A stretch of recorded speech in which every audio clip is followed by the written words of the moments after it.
summer on its way, it's time to talk about tips for staying safe while having fun in the sun. That's right. And Dr. Samuel Prater with Memorial Hermann in and UT Health Houston joining us now to talk more about some summer safety. Good morning and thank you for joining us. Good morning, Jose. Good morning, Lisa. Thanks for having me. Oh, sure. Now, let's start with the most obvious safety concern. We're talking about heat, and the warning signs are, what are the warning signs for both heat exhaustion and heat stroke? For sure. With heat exhaustion, you're going to feel your pulse is going to be very rapid. You'll probably be sweating a lot. With heat stroke, that's when your body temperature is over 104. You're going to feel a headache. You might feel very lightheaded, like you're going to faint. And then others around you may actually witness you to be confused or acting unusual. All right, now we know that the next few days are going to be a little bit cooler, so this wouldn't be such a big concern, but you just head toward the end of the week and then deeper into the summer, and it can be a real problem. What is the best way to avoid heat exhaustion and heat stroke? Yeah, I would say stay well hydrated when you're outdoors. Try to have access to shade or even air conditioning if you can. Wear light clothing that covers most of your exposed areas, and then don't forget your sunscreen.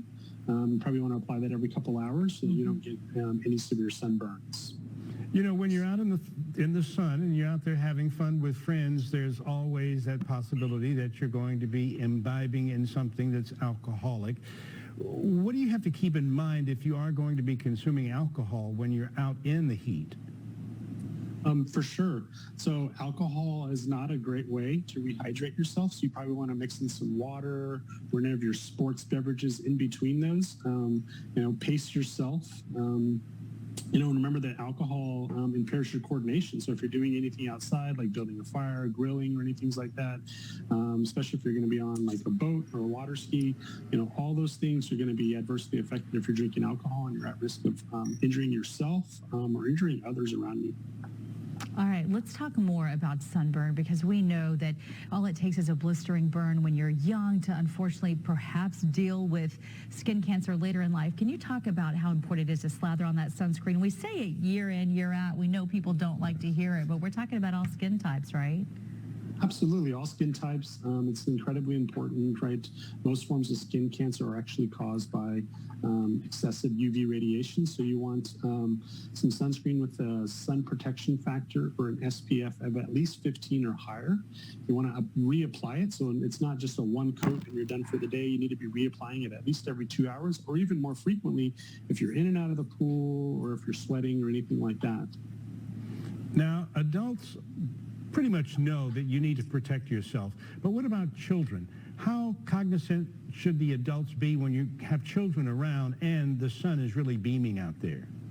Yeah, it's absolutely right. That's our duty as adults and our duty as parents is to watch out for our kids. So, for the really, really young ones, like less than 6 months, you definitely want to make sure that they have some long sleeves or a hat to cover them.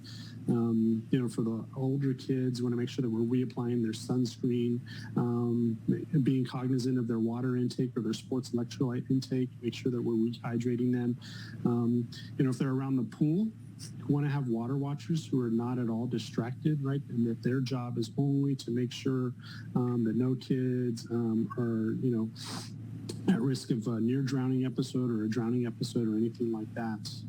And we saw some more tips there, everything from learning CPR, making sure you know how to help that situation, and even if the child isn't a good swimmer, making sure that they have a proper life jacket so that they're safe in case you turn your head for just a few seconds. 100%. Definitely agree. All right. We want to thank you, Dr. Samuel Prater, Medical Director of Memorial Hermann and Memorial Hermann and Emergency Department and UT Health Houston. Thank you, sir. Thanks so much. Have a good morning. You do the same.